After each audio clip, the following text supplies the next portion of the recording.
Welcome, everyone, to another episode of the Beyond Impact podcast. My name is Colin Egglesfield. Welcome. I have a very special guest today who is going to be talking to us about how to regulate our nervous system and how to show up as our best.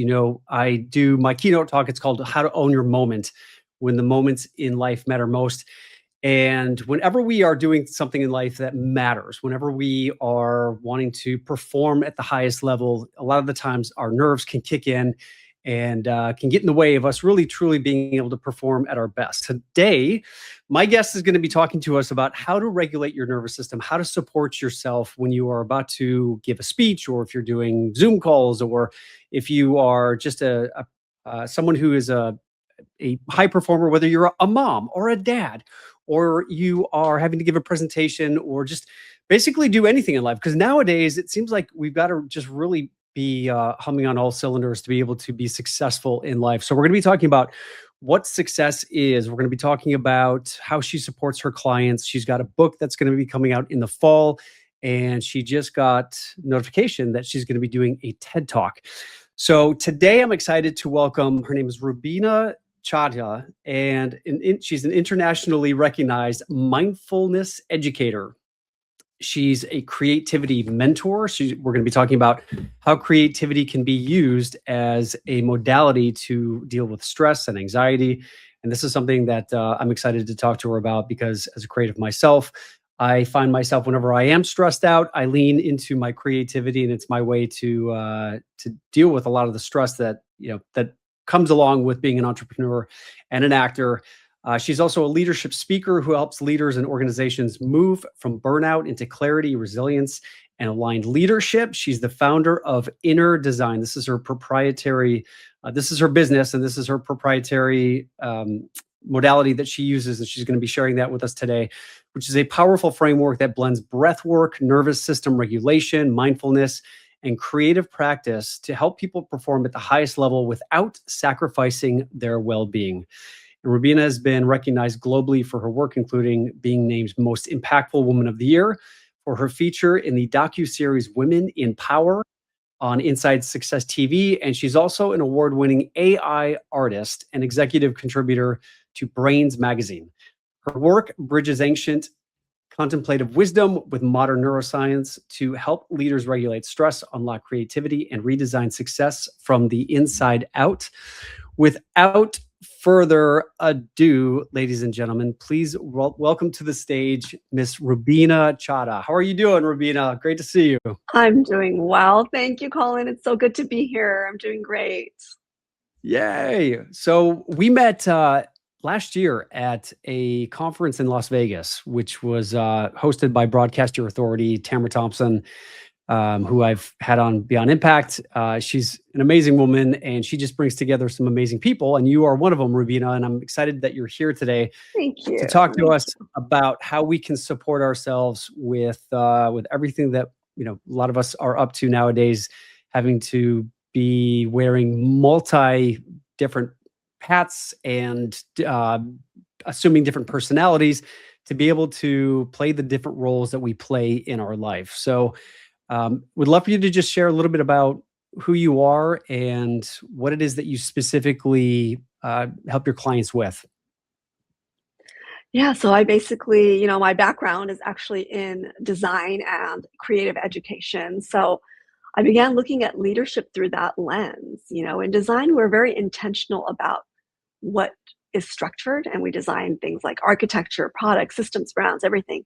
But nobody really designs their internal environment. And so that's how I founded Inner Design. I was looking to intentionally structure what we could have as our inside, our inner conditions and our internal systems to shape our thinking, our creativity, our leadership.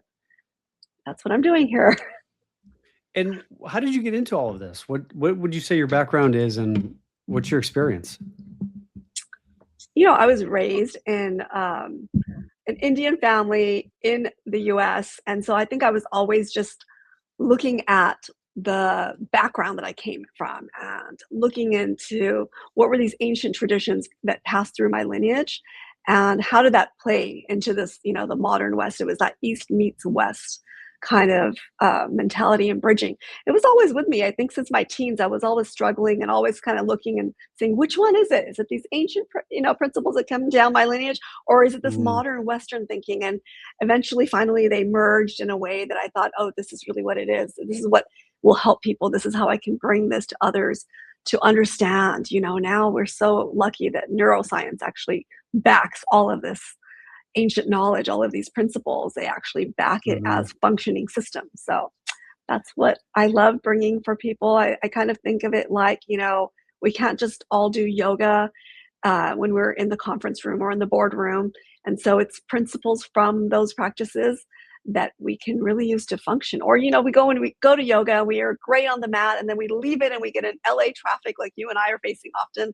And then it's all out Mhm. the window. All that great work that we did for an hour, is gone. So how do we keep that? How do we bring that to our daily struggles, to our stresses? We all have it. We all face burnout, and that's basically what I started to find looking at different people, especially in the leadership positions. As we grow and as our stress elevates, we need it more. Did you come from the corporate space? Did you I did. work in corporate Yeah. America for a while? Is this something you're Yeah. familiar with and saw what the effects of stress and burnout can do? Absolutely, absolutely. I worked in the entertainment industry in post-production for nearly a decade, and it was all I wanted to do, be a creative and make these beautiful graphics and all of this special effects, and, it was not that, right? It's like you got 14-hour deadlines, and you're there overnight, and you're cramming everything and you're hustling, and I thought that would bring that joy. And even when I was making all that great money, it was like there's no time to spend it and enjoy it. And is it just that, was it just the money? Was it just, and then the expression was also stifled. To create on a deadline, that's like every creative person's nightmare, right? We have to come from some space. And I'm not saying we're just going to be blissed out and we need to be relaxed. We need to know how to bring that relaxation into the high Mhm. pressure situations, like it's with us, and that we can have access to it, and we can also just know like everything is passing, know it in our body, not know it in a mindset thing. And so that's really what was different for me. Was all the mindset stuff out there is great, I love it, but we really don't know how to integrate it. Nobody's taught us this is how you Yeah. deal with stresses. We don't learn that in universities. Why not? you know Yeah. so that's what I do basically, bring it into educational systems as well, and different institutes. And I think it's important for all of us to learn at whatever phase we're at, wherever. It's never too late. Even if you've had all kinds of burnout, you can always recover. Yeah, I find, there's so many books out there and things online that talk about breath work and uh, things that you can do to slow down. But what I discovered with when I first started taking acting class was, you can talk about stuff and read about stuff until you're blue in the face, but until you actually put it into practice and and I guess quote unquote rehearse it, it really doesn't become a part of who you are or affect your nervous system because that really at the end of the day, this is what it really comes down to is our nervous system being triggered in certain situations where sometimes it can get overloaded and then that can have all sort of physiological effects, and performance can actually go down if there's too much stress. But I don't know if you're someone like me, but I actually thrive under a certain amount of pressure when I know that the pressure is on and the whole thing about procrastination. I, as a creative, I do find myself waiting sort of till the last minute because I don't know, for some reason I, I I like to gather as much information as I can, but then knowing that I've got a deadline, it really, I think I need that pressure in order to actually get things done. When you're working with your clients, is this something you talk about with them? Is this what you help your clients do in terms of dealing with productivity and that sort of thing? Yes, and I definitely, pick up on a couple of things that you're talking about. Like pressure is one thing, and performance is one thing, and then like how much of that is okay. They're saying now like stress is actually good for you. You need a certain amount of stress. We can't just be totally relaxed, and there's all this chemistry that's happening, and so understanding it on that biological, physiological side of like, hey, this is what's happening in my body, And, how much of it can I tolerate? When do I see the signs so I'm not constantly triggered? Like you said, your nervous system is constantly triggered. And I think that the prolonged pressure in the nervous system that makes us shift into survival mode, that's the unhealthy part. Sure, it's great if you're being chased, we are all wired to be those cave people that, there's a saber tooth and you have to run from it. That's the survival mode. And you need that, right? You need that side of it. But that prolonged pressure, staying on it is where it becomes really hard to function because the brain actually prioritizes the threat detection rather than clarity, rather than creativity, rather than accessing all of that. And you actually burn out of energy, is what it is. And so when we think of energy, it's not woo, we actually need energy to function our body, right? And Mhm. so normally we use that energy towards thinking or problem solving, innovation, all of that gets consumed by being overly vigilant. And that's what you see when you actually talk about nervous system. It's like and the burnout, excuse me. That's when you talk about the burnout, it's actually your nervous system having this condition when it's you hear people say like, I know what I should be doing, but I cannot think clearly. I can't access that part of it. The capacity is still there with the person, but they don't feel safe enough actually to access it. And so, Mhm. this is what we basically are working at, realizing it, getting, awareness is huge. And so I actually say presence over performance because performance, this can be like peak performance in some ways when you can hack this in your body, but I don't like to use those terms because those sound like that aggressive culture that we have of like hustle culture and grit and all of these things. And they're great and Mhm. you need to be resilient and persevere. Yes, all of those things are important and they have a place, but really coming from a place of presence and awareness where you just know you can feel, oh, you know what I'm feeling? My heart is really racing. I'm really struggling. Like, can I pause here? Maybe it's 5 breaths, not even 5 full minutes. We have time Mhm. for it, but we don't give ourselves access to that, right? And as a speaker yourself, obviously you get up on stages and you speak in front of audiences and you do podcasts. And a big part of what my coaching entails is helping people work through their nervous system regulation when it comes to performing or giving a presentation or being in front of an audience. Um, what would you say are some of the practices that you offer to your clients that help them regulate their nervous system before they're about to get up on stage, speak, give a presentation? So I love breath work. I feel like breath is the first entry point to any mindfulness experiences. It's the thing that has us here alive. If you think about it, the very what marks life is like that very first breath we take in, and then the very Mhm. end of our life is that last exhale we let go of. And so everything that happens between those two main markers of our breath is our life, is what we call life. And breath work, like I said, I do practice, but I love to teach breath awareness. It's just that attention to it, knowing you see it in children all the time. They're frustrated and you see them like let out big exhale, or then they sigh. You see it in puppies. This is our body's natural way, but we were kind of conditioned of like that doesn't look so great publicly. Don't do that in front of other people. We stifle these things, and so we have to kind of uncondition, decondition ourselves from those limitations and really check in. Like, oh, I needed that really long exhale because I'm carrying a lot of sadness. So when I'm feeling maybe overly nervous and excited, maybe I need more exhales to calm down, to bring my system down. Or when I'm, breathing really heavy, I need to kind of do lighter, softer inhales. So just understanding some of those basic keys and then having that awareness so you can regulate yourself is what it is. Because we Mhm. can, like, again, we can go to breathwork courses, we can learn these techniques, but if we don't carry it throughout our day, we're just going to be in square one. And it's a struggle. And then we're going to feel like, oh, this doesn't work for me. Yeah, the first thing is having that mindfulness, that awareness of like, we're breathing all the time. And the breath is amazing because it's happening. Thank God. When we don't think about it or we don't have to remember, it's automatically happening, but we also have access to regulate it and modify it for ourselves or modulate it, right? So Mhm. why not have it? It's the direct link between our mind and our body. We see the emotions move with the breath. So we can actually, like you said, like as an actor, you can actually modify your emotions to express when you're acting or express when yourself when you're creating. So why not take it from the breath and actually say, oh, if I start breathing this way, oh, the automatic emotion comes with it, right?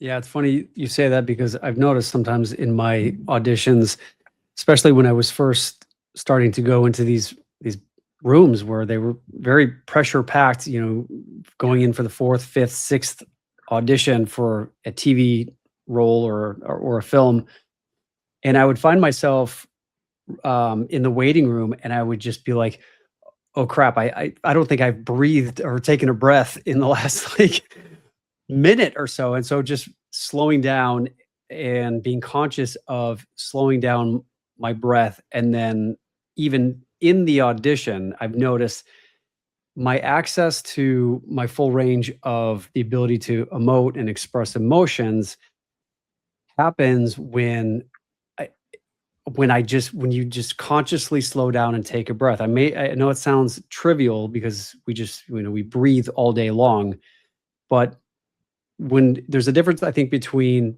being unconsciously aware of breathing and then consciously aware. And I remember doing the audition for Something Borrowed, where I mean, it was the chemistry test with Jennifer Goodwin, and it was like my fourth or fifth audition, and I'm in there, and I mean, just heart rate racing. And what was what I just kept reminding myself was just focus on really just trying to connect with Jennifer as if I was just having a real conversation with someone who I was in love with and wanted to, who I knew was my soulmate. And I remember I was just right there in the moment. And I just remember she was talking, and I remembered I just took this really big, deep breath. And as I exhaled, all of a sudden felt this flood of emotions come through that really helped propel me to be able to win that job. And it just proved to me in that moment and reminded me of how important it is to just make sure that you are taking a full breath of oxygen into our lungs. And something that I heard, that if you took your lungs and if you folded them out, because the uh, area, or I guess the square area of your lungs, if you were to fold out Yeah, your lungs because they're so yeah, like compacted with the alveoli, and if you were to fold yes. them all out flat, they would cover a tennis court. A tennis court, So exactly, that's the fact, yeah, like the that's the surface area of a capacity tennis court. of the oxygen and the air that we're able to take into our lungs. But most of the Yes, time, if I think if most people were to think about it, unless I consciously think about taking a deep breath, we only maybe breathe in maybe half of our lung capacity each breath. And so we're just in this constant state of almost like suffocation and fight or flight. So I think just reminding us to slow yes. down, it's again, it sounds trivial, but it makes such a big difference. No, you're so right about that, actually. I think the statistic is something more like we only are using 30% of our lungs, like, why? Well, why not expand that? And I think energy is, and, vitality and all of that is linked to that, and, I Yeah. love your story about that, your experience, because I think that we all knew this. You watch babies sleep and you can see their abdomen rising and falling is very natural. You see it with pets also. And I think as high performers, we have been taught, or we get the vibe like we reach success through adrenaline and pressure and, those productivity states that are great in the short term, and the culture rewards Mhm. it. And we just think, I have to keep doing this. Or you get, pictures like for you, right? In films and stuff, it's like, suck it in, right? We're not like, suck it in, hold all your parts so it looks good on the camera. And really, that's not how we should be. Actually, we need to relax that area so that we can expand, so that the breath can keep moving through us, and our nervous system really just can't live in that state long term without a Mhm. cost, and that cost you can see with leaders, and they're externally they're thriving, internally they feel exhausted or disconnected or even numb. They've mastered the performance side of it, but they haven't gotten the regulated side like you've actually experienced, and I think that regulation is what gives us access to success becoming sustainable rather than it becoming destructive. Yeah, and I think it just goes hand in hand with why you created your company, Inner Design, to focus more on creating success principles I guess, from the inside and drawing or pulling the focus or the awareness less so from the outward um, achievements and accolades and focusing more on that inner development of how do we show up for ourselves to be able to be at our best. So in terms of this inner design and focusing on the inner part of who we are, can you share a little bit about the I guess the philosophy or what it is that you help your clients shift their awareness from these outside performance driven accolades compared to focusing more on what's going to support you internally?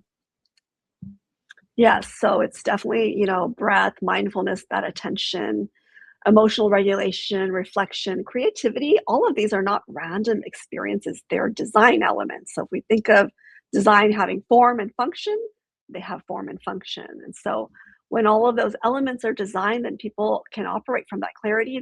You have access to saying, oh, wow, I'm designing my life. I'm not just showing up with whatever energy I had this morning or how much coffee I had or what's happening out there and how I'm reacting or responding to things. So when these external things are chaotic, people feel overwhelmed, even when life might look successful. And just kind of taking that again, those contemplative traditions and understanding what people knew thousands of years ago, that the breath is that bridge between the mind and body. And today, neuroscience confirms this. They show that breathing regulates your vagus nerve, it lowers cortisol, it shifts your brain from threat into that focus. And who doesn't need more focus, right? The opportunity Mm. isn't really now. We're in such a great place. We don't have to choose between ancient wisdom or modern science, but more integrating those together to have leadership that comes from a regulated nervous system. Why do you think people are hesitant or resistant to adopting some of these ancient practices that have been time tested, and now you're saying, obviously, with science, they're actually showing that they actually are effective in helping regulate nervous system and helping improve performance. Because even some of my friends that I talk to, when I Mhm. talk about breath work, they're like, "Oh, woo woo," and it's Yeah, just it's crazy. Like I'm so curious where that comes from. Where do why do you think there's such a resistance to things like that? I think it's a couple parts. First of all, we don't see the concept of a successful person like sitting there doing breath work or meditation, or we don't see those together, so we don't have belief in it, right? So I think that's one thing. But I think the woo woo part of it, definitely, I come across that all the time. People are like, oh, it's energy, and I'm like, listen, energy is like what we get up with. You can call it coffee. It's You real. can call Like it sleep. energy It's is actually like what's yeah. running your system. We're made out of energy and matter. Every cell produces energy. This is what when we eat good food, and all of these things. This is so scientific, and so that energy determines the quality of your thinking, your leadership, your relationships. You don't have to work harder. You need to learn how to regulate and get renewable energy. Living your life with more of what I call that creative vitality. When your inner system is aligned, then your performance, like I said, becomes sustainable, and it's not this external performance. It's like what you are, who you're showing up as. And I think that we haven't seen that enough. And I definitely feel like it's, you know, the gratitude I have towards this coming more forward and coming out there and being facing out there to people to be able to see what inner design really is doing, is that so people can see this. You know what? This doesn't mean you have to leave the boardroom and you have to go on a retreat to Bali. This is something you don't, it's not everybody's cup of tea. Everybody doesn't want to leave their success. And it's really hard to, say that I'm doing so well. Why should I turn it off? This is working for me. But success actually amplifies your internal state. It doesn't resolve chaos. It amplifies if you have chaos, more responsibility, more visibility, more pressure. It magnifies whatever's already happening internally. So this is why I feel the inner regulation becomes more important as people rise in leadership. I'm experiencing that right now as I get on stages and win awards. I have to be like, regulate my nervous system because I get up there. This is not what I Mm. was born, with all of this publicity and all that stuff. I wasn't born into it. I definitely wasn't trained into it or not used to it. but this is what I'm doing. This is what I'm practicing. And people are like, wow, you do that. It's so natural. I'm like, believe me, it's something that I'm bringing that, conscious practices to bring myself to peace so that I can have this, regulated internal state that can actually come out there. And I think that as we will see this more and more in the future, I think leaders, CEOs, founders, and the places that I work, they already see it. They're like, yes, we need this. We need this to trickle Mhm. down. It starts at the top and then it can go into the systems that, are functioning. And I think that we're in such a time and place where we're seeing a great evolution of what success is looking like. People are wanting to have success that feels more natural, that feels peaceful. And it's just a matter of time of all of, everyone to get that realization and start to do something. Like you said, it's not the concept, it's not in reading the book, it's actually embodying it. And I think more and more people are realizing the benefits of this, and that the results are real. For someone who is working in corporate America, and works in office environment, as maybe a business owner, or as someone who works in HR, who's constantly trying to find ways to support their teams and their staff to perform at an optimal level. Do you help corporations incorporate like workshops, or like what advice do you have to people in the corporate arena, where it's like, okay, guys, at 10 a.m. every day, we're gonna do a mindful meditation check-in. Like, what does that look like in the corporate space? Yeah, it's very different. I think it's partly because I started in education and it was like the language, the vocabulary you could use was very, you know, you had to really, really make it very clear.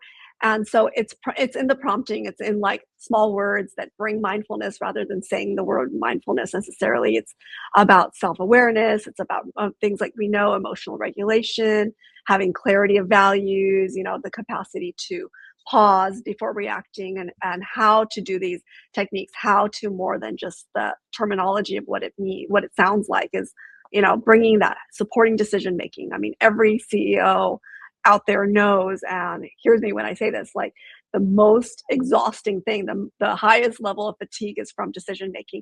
Am I making the right decision? Is it going to affect me? Is it going to affect the business? How does this trickle down to other people? Every single moment is so amplified. And so really being able to take those moments with more clarity, with more capacity to having that, is all about that internal state. It's about that recognition. Sometimes awareness might be a word that sounds a little more out there, but like recognizing it.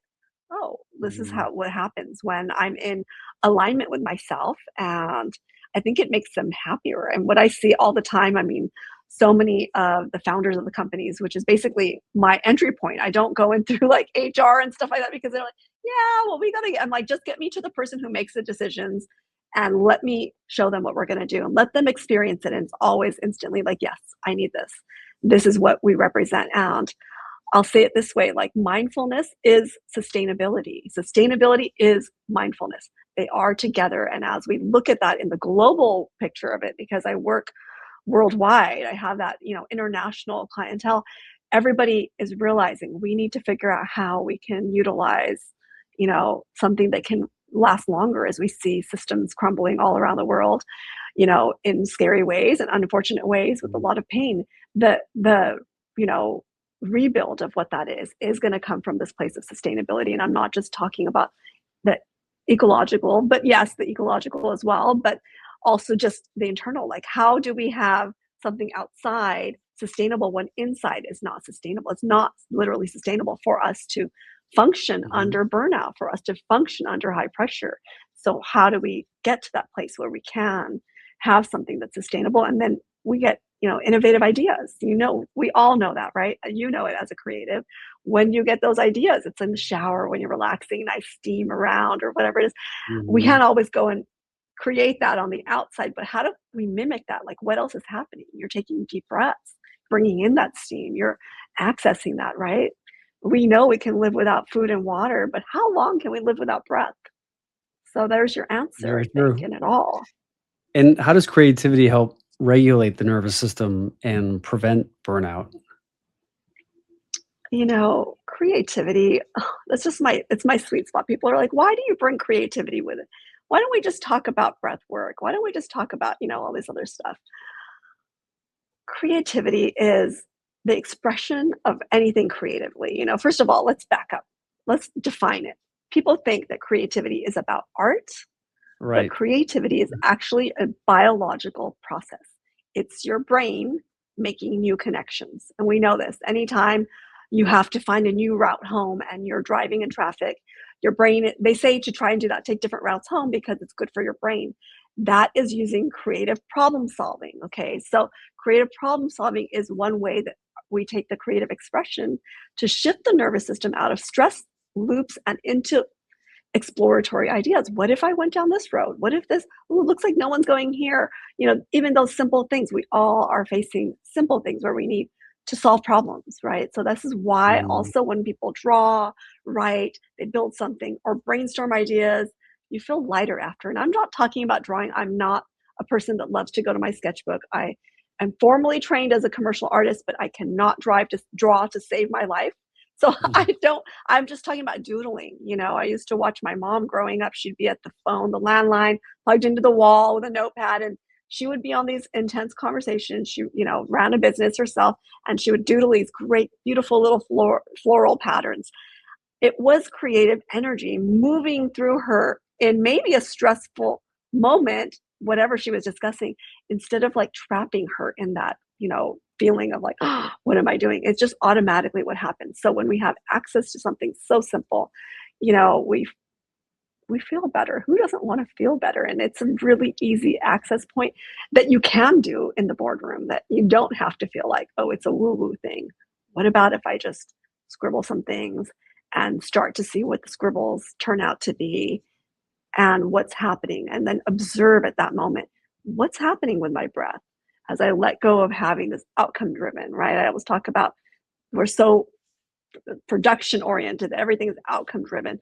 What about the process? This is the process of being human, right? It's really what it comes down Mm, to. It's being human and connecting to that part because you are a human in the boardroom as a founder, as an yeah. actor, as a creative. You are still a human. We're all humans here. As leaders, world leaders, when they're dealing with all of this stress, they're still human, not forgiving what actions and stuff like that. But maybe if we had more alignment to themselves, we could see maybe better decisions coming across because it's not from a place of stress or like, over the analytical. It's coming into the body, fully embodied, dealing with everything you have, regulating it, filling yourself with the energy you need, life force, creative vitality, and then coming to the stressful moment and having like maybe a very, great idea or something very innovative can come through.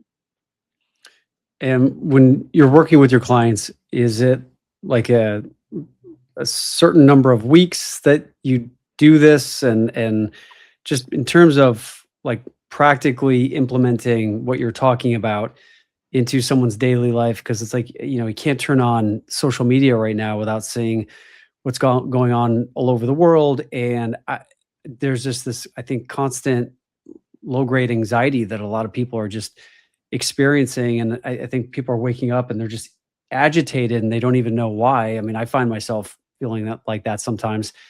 And it's almost as if like you can feel this collective anxiousness, going on just in our local environments here, even though a lot of that stuff is happening halfway around the world. What is it that you actually help your clients do to practically deal with some of this stress and anxiety? Yeah, I do have programs. Usually they span about 6 weeks because I find that, that 40 days, like how we say, just a little bit over a month, when you do something, it really becomes a habit, right? It takes 21 days just Mm, to try something new and to really like stick with it. So a lot of times I'll find people that at that 21 days they start to fall off like, yeah, I feel really great. This is good, great. And then boom, it's gone. So I think that just a little longer than a month, 6 weeks is a perfect amount of time to have something where we start bringing all different kinds of practices. We look at it. So sometimes they're customized. I do work with high-end clients one-to-one and see what's going on with them, what's in their environment, what are they having, that's uniquely them and uniquely theirs, and that challenge. And then we'll just look at different things that we can work around so that it becomes something successful that they can go with. But in, more workshops, broader workshops, larger groups, it is something that, I will walk you through for those 6 weeks of like little things. You'll have little daily homework.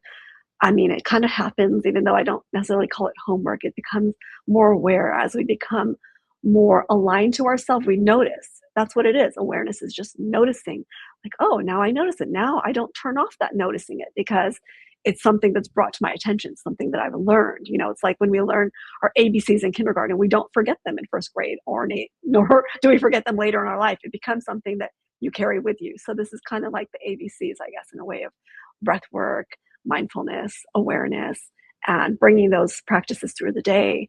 And yeah, I have a lot of, pamphlets and things like that I give them so that they can journal through it, so they can have the things where they know what to do at different points of their day, and all kinds of different things. I'm working a 2-day conference actually for a large educational institute. And for them, it's like throughout the conference, it's multiple times in the day. And then it's a little brochure they can take home. So they have 2-minute little touch points, 5 minutes that they can keep using them. So it's not just one time. That's, I think, the biggest thing is sometimes people will try it one time and they haven't given it a full try. I mean, even your body, biologically, you'll find things changing, right? We know that epigenetics and all of that stuff, we have control over it. So meditation, mindfulness, breathwork, all of that actually changes us. And we need to give it some time, but it's hard to ask for that. So simple, small practices that we can take throughout our day that doesn't take away from what we're already doing is Mm. basically the method that I use. I think is the most successful way to go through it. Do you incorporate meditation into what you Absolutely. support your clients with? So Yes, I absolutely. learned meditation from a yoga teacher who was certified in meditation, and got my mantra and did this whole 7, or it was a whole week long course because I've mentioned this before when I got hired to work on Melrose Place. Before I even got on set to shoot the first episode, there were so many people just saying, Colin, Melrose Place was such a huge hit, the first time around, and they were bringing it back as the reboot. And so there was this hype around it, and when people just kept saying, "Oh my God, this is going to be huge, and you're going to be everywhere," and I started to get to the point where it was like I was so anxious and hyperventilating. I was like, "Why?" I mean, I haven't even walked on set yet. There's no way I could show up on set and perform at my best. And so Yeah. I'd heard about meditation and how it helps regulate your nervous system, and so I went and did this course, and it really helped me just slow down and focus on doing, 20 minutes in the morning, 20 minutes in the evening. But, sometimes I find myself where I am powering through the day and I know I've got to get some stuff done. And sometimes I have this internal battle of like, well, if I have 20 minutes, should I stop and meditate for 20 minutes, or should I just keep powering through? And what I find that sometimes or a lot of the times when I just slow down and create that space, it allows me to be able to then function and perform better and be more creative when I give myself that space. But when I mention other people and suggest other people to do meditation, they balk at the idea. They say, "Well, whenever I sit down to meditate, I have all these thoughts, and it makes me want to get up and do stuff." So, how do you present the technique or the practice of meditation to your clients? And do you get any pushback from your clients that they say that I just can't do this? Yeah, absolutely, I do. A couple of things. So, sometimes I will take the entry point of mindfulness, like small little things you can do often. That could just be, you're at a red light and you can just, with your eyes open, take observation of what's happening around and breath, and then you carry on, right? Is it meditation? I really feel the busier you are, the more you need meditation. 20 minutes is basically that sweet spot of like, all the thoughts are there. Yes, all the thoughts are there. They're kind of like A train doesn't come to a complete halt when it enters the station. It's not just like coming at it really fast. You're slowing down to come to that halt. And so this is what our mind is doing. All those things, all those thoughts are happening. They're so, as soon as we close our eyes and we start to pay attention, they seem so loud. It's, you kind of have to give yourself time to let all of that stress offload of all those thoughts, just observing them instead of saying, oh, that thought came, I got to do something about it. Mm. Gosh, when I hear your story about Melrose Place, like what pressure that, it's external pressure, but it's also internal pressure, how we take things on. And that meditation really gives you that sense, that ability to step back, to sit, lean into it and to sit in it and say, okay, there's all this stuff happening out there. I'm going to give myself a pause. So if you have access to that, do that. And if 20 minutes is that sweet spot. If you're more busy, do it twice a day. It's like you feel like you have less time, you need it more. And so Mm. that is something I always say. The less time you think you have for it, the more you should be meditating. Mm. There's a recent research that just showed, like when we meditate, the telomeres on the brain, like the ends of our DNA. I'm not that scientific, but they actually elongate over time. So you're actually bringing youthfulness into you. And so people Mm. will ask me, I'm turning 50 in a couple months. So people will ask me like, how do you look so young? And I'm like, this is my secret. I meditate. So, I try to like, it's like a kid. You got to give them candy, like something to like latch on to, like no Yeah. Botox, no fillers, nothing. No, you don't need any of that. You need a little bit of meditation, right? So, uh, Yeah. so sometimes things like that, but often I just feel like, I come from a trauma informed space of bringing these practices. So I don't shame anybody. Whatever you can do, that can be meditation. When you're walking, you can do active meditations. And so these are the things that I will customize, like I said, for like personalized one-to-one clients. If my regular program of 6 weeks are not finding that, the more generic thing is not fitting for them, then I will say, let's look at Mm. it personally. Like you're a person who loves to go on walks, that there's walking meditations. Let's train ourselves with that. You see Buddhist monks doing walking meditations. You can do that. It doesn't take the time away from it. It's not closing your eyes with all those hundreds of thoughts. And yes, you can reap a lot of benefits from it. So yes, I will talk about meditation, but also it will be really, it's personal. It's a personal journey. It's not something to feel ashamed if it's not your thing and it's really hard. There Mm. is something. That's what I'll say. There's some way to access that in maybe a different mindfulness technique that will work. And as someone who has gone through a cancer journey 3 times Yeah. now, and I lived through the World Trade Center experience, which I needed to go to therapy for because I Yeah. just saw people jumping out of the towers and running down the street when all that happened, and I was diagnosed with PTSD, and my nervous system, I could just tell, was just shot. And when I was in New York after the first 3 weeks, I felt fine. I felt like I was okay.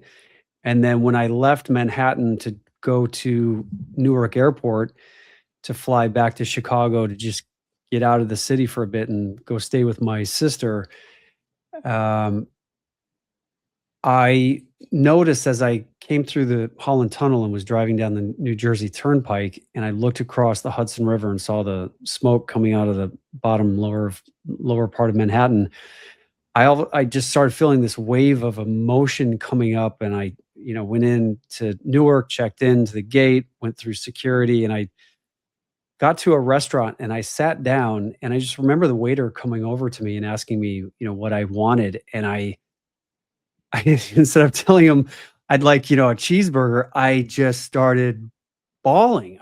It was almost as if like our I guess, I don't know if it was shock or whatever, but our bodies have an amazing way of helping us um, be able to just maintain our ability to just live and do things.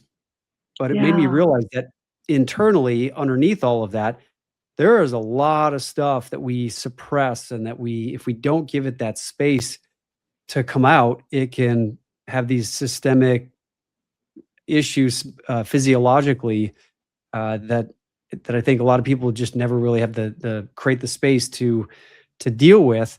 Because you did mention a few minutes ago about trauma informed. Do you work Yes. with with people in the health space of Yes. helping them deal with the trauma and maybe cancer, health issues that can really impact us mentally, not just physically.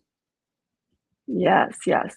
Yes, I come from a trauma-informed, training background, and I think of trauma being trauma-informed is like putting on a pair of sunglasses or whatever glasses, like, you're always gonna see things through that. You're always gonna say, "I don't know what the person is facing or has faced," and PTSD, breathwork is, like, so, so, so key for any kind of stress and trauma response to help you to access. And what you're talking about here is like, you go into the restaurant and he's asking you, what do you want? Do you want a piece of cake? And you're like, no, I want peace of mind. We talk about this in a workshop that I volunteer and teach. And we're like, you really don't want that piece of cake. You want peace of mind. And having access to that, really taking that journey and, saying to yourself, I've been coping with something. Like, coping mechanisms, sometimes they get a bad rap because you think, oh, they're just coping. That's not a good way to cope with things we talk about, right? Actually, that's what you're doing to survive. Your body's like, hey, we're going to still breathe and pump blood and keep you alive, but something horrible has happened that I don't have access to help you to go through.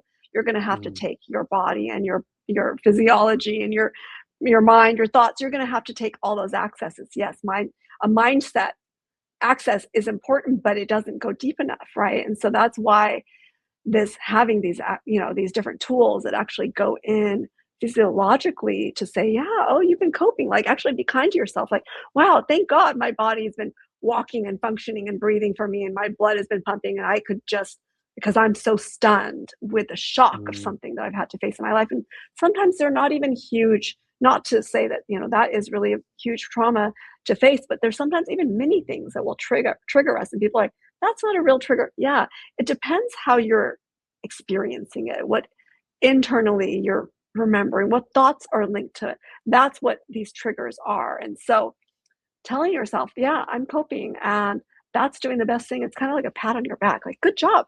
Good job for coping. And now when you feel ready, your body's going to show you like something like that. You have like a full breakdown, or actually, I like to think of it as a breakthrough of like, all right, mm, now I know I'm safe. I can deal with all of my feelings about this. And my body's giving me that first signal to it. And it's through that release, right? And so then at that moment actually is the chance where you can take and say, oh, yeah, I want to do something. I want to take some deep breaths. I want to move through this. I'm okay. I survived that horrible thing. Can even be something vicarious that you saw someone else almost not survive, and it can have the same kind of effect. And being able to mm. say, okay, I'm ready to do something. It's very brave. It's courageous to say, I've gone through something horrible and I want to come through the other side, and whatever technique. So I always say, go do all the Mm, things that you think you need to do. Go to the therapist, go run a marathon, go do all the things, and, give yourself time, give yourself grace to say, yeah, I'm not sure, but I'm coping. I'm not sure what's yeah. going to get me through this, and try it. Try breath work. I mean, it's really super fast to have healing from breath work. And so it is one of the first things that I will say, because we're already walking around with our breath and it's already Yeah. constricted. And it's like that you said, the size of that, surface area of a tennis court. And we may be at that point, maybe not even using that 30% of our lungs that was keeping us when we're coping. And Mhm. so it's important to learn to understand, I can regulate this. I have access to it. Simple touch points.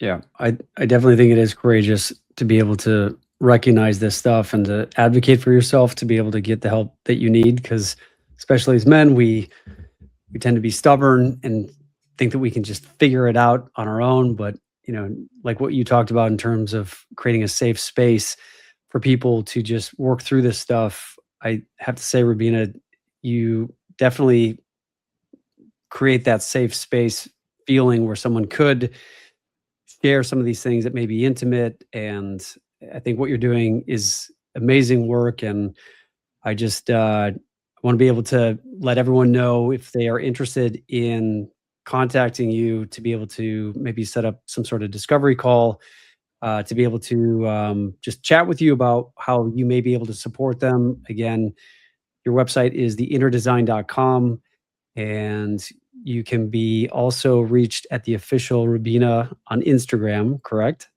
Yep. Yes, yes. And you just mentioned earlier, before we jumped on here, that you're going to be doing a TED Talk, that this is something that you just got accepted and notified that you're going to be doing this. How do you Yeah. feel about that? And is your nervous I'm so system like excited. fighting right now where you're like, oh no, crap? Yes, yes. My nervous system had to have a lot of regulation this week, and I was like in that disbelief, like, am I in shock? Good things can shock you also, like in a good way, right? Yeah. And you can say, oh my gosh, am I worthy? Right? All of those things come up, and it's just like, me? Are you sure? Little me, right? I'm very excited. I will be going to the main stage. Yay! Sometime it looks like probably end of summer or start of fall is when it'll be recorded. I'll be putting all of that stuff on my website as well. And yes, it's going to take me all the nervous system regulation to get myself, up there to do this thing that's completely foreign and new to me, so that I can get the message of this very, very important work that, not only that I'm doing, that each one of you guys are doing when you take this journey to be able to look at your internal structure and say, I can do more for myself. I want more. I want to have more quality of life, not just right more in the quantitative sense. Yeah. So yeah, it's going to take And me just some regulating. that's so exciting. And just selfishly, because TED Talk is on my list of my bucket list. Was it a difficult process applying for it? What was that like? Was there an interview? I What? Yes. I actually have full intention, and it hasn't come into place because literally I found out on Friday, and yesterday I received all my speaker badge and all of that stuff. But I have full intention. I already have two very close friends that are fully ready. They're aligned, and they would like to. And I'm like, I'm going to turn around, and that's the first thing that's always been something for me to be of service. And so that's going to be. I will have a program. I'll probably put that on my website soon enough, where I'm going to turn around and reach back and lift all of you guys who have the voice that need to have speak something that we all need to hear. And Colin, I will give you all of my tips. All right. Definitely. Yes. Would Yeah, love because to see you I on that love to stage. talk now. I love to do keynotes, and I used to be Yeah. terrified of it. But once what Yeah. was great about what I learned from my acting training is just how to turn that nervous energy into excited energy, and how to direct it out to who you're speaking to, and essentially showing up as knowing that you've got something valuable and something somewhat of a gift that you're there to give to other people that is going to make a difference in their life. Because from personal experience, this stuff has made a huge difference in my life, because I just hated feeling that my nervous system and my inability to be able to get up in front of people and audiences, like especially in school, uh, it just kept me feeling like I was playing small in life, and that I just was so frustrated watching other people be able to get up and perform and get up on the stage and do high school plays. I was like, I just felt like I was regulated to never being able to do that. And it was just such an amazing experience to be able to find myself in this acting class at 25 years old, to learn a lot of this stuff that has helped me now, later on in life, not just from an acting perspective, but to be able to just, do a lot of the things that I really love to do. And it sounds like, you're obviously here to support people like myself, which I really appreciate. And as we wrap up here, because I know we're reaching to the top of the hour here, I just have one last question for you, Rubina. And it really comes down to, the theme of my podcast is beyond impact. And what is the impact that you are inspired to make in the world? And if you could share a piece of wisdom, or if you could sit down with every ambitious leader or anyone out there who's needing to hear some words of wisdom, who feels burned out or believes they just need to push harder, what truth would you say that they need to hear right now, that I would imagine ties in with the bigger impact that you're looking to make in the world? Yeah. I think that one huge thing that I would share is that true resilience includes recovery. And when I say that, I mean all of these practices, all that opportunity. We see, high-end athletes, and we see them succeed in life. but we don't see all the practices that they have to get themselves up to that point. We just think it's just the performance, and having that kind of resilience um, in a healthy way and not ignoring your internal signals, not abandoning your body, yourself, and not pushing past those signals, like you said, like the from nervous to excited. I always talk about that as a wave, right? It's flowing. And sometimes we just want to get right to the middle. We're just not too nervous. We're not too excited. We're right through that neutral area. And like to be able to live there it takes this regulation, and you all have access to it. I'm not telling you anything new or giving you something that doesn't already exist. It's already in you. Mhm. It's just a matter of reminding you, learning about it, and having the awareness to be able to have access to it. Beautiful. Well, thanks, Rubina, for your time, for your wisdom, for your kindness. And again, if anyone is interested in getting in contact with Rubina, go to our website, theinnerdesign.com, or on Instagram at the official Rubina. Rubina, thank you again. I can't wait to Thank see you, you again Colin. in person. And Yeah, your TED Talk is this fall. Is that right? this fall. Yes. hmm Okay. Well, let me I don't think know the date because has been finalized, but I will let you know for sure. Yes. Yes. I'll be okay, because posting maybe about I it as could well so that people can head down to please Long come. Beach and support Yes. you. Yes. All right. Thank All you. right. Thank you for Take care. having Great me. to It was see you. great. You too. All Take right. care. Take care. All right, guys. Thanks for joining me on another episode of Beyond Impact. And for those of you out there who are looking to make some sort of impact in the world, but you're feeling a little stuck, you're feeling like you need a little support to just move through maybe some sort of obstacle or challenge. There's so much support out there. Rubina, obviously, you can reach out to her, and myself as a communications coach. I just picked up another client. They're doing a capital raise for their clothing company, and it's in the millions of dollars range. And so I just feel so excited to be able to support people like that who are walking into these rooms, into these VC meetings, and having to they're wanting to fulfill on their vision and what matters most to them, and knowing that I get to help support people in fulfilling on their mission of creating and making their dreams come true is something that in my wildest dreams never thought would be possible, especially when I was growing up, as I mentioned earlier in the podcast, because of just these limiting beliefs and feeling that I couldn't get up in front of an audience or be in front of the camera to share the things that mattered most to me.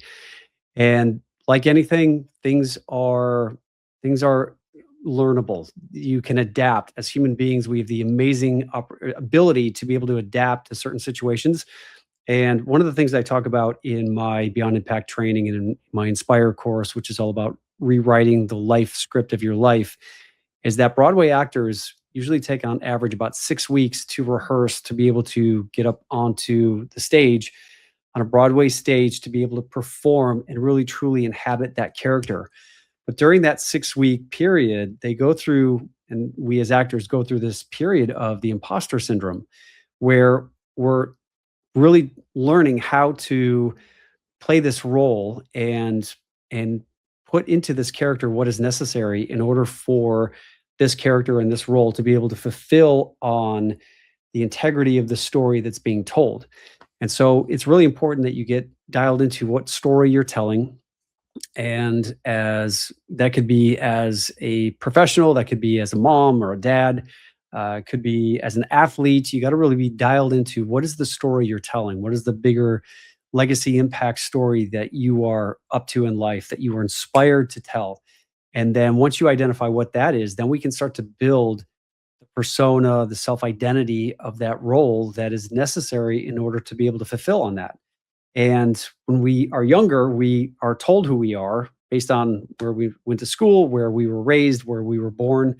And a lot of the times, what I realized through a lot of my acting training and some of the coaching training that I've done as a certified life coach is that a lot of the things that will enable us to be successful in life is not necessarily a learning of certain insights and techniques. It's an unlearning of some of the story that we've created when we were younger that is holding us back, that is limiting us. And so, what I love to do is help people shine a light on what those blind spots are to help them see for themselves. Oh, you know what? This is an old story, a contamination story that I've been holding on to that I didn't even realize that I was looking at life through the lens of not good enough, or who am I to think that I could be a professional actor or a CEO or a leader. And so, this is what I help people with in terms of moving through that imposter syndrome, much like we do as actors, to be able to start to build the character and the role that is going to be able to enable you to be successful in fulfilling on your bigger legacy impact story. I was just in Vegas last week and I gave a keynote to a financial services company. So thank you to Seven Figures for having me out there. It was an amazing time.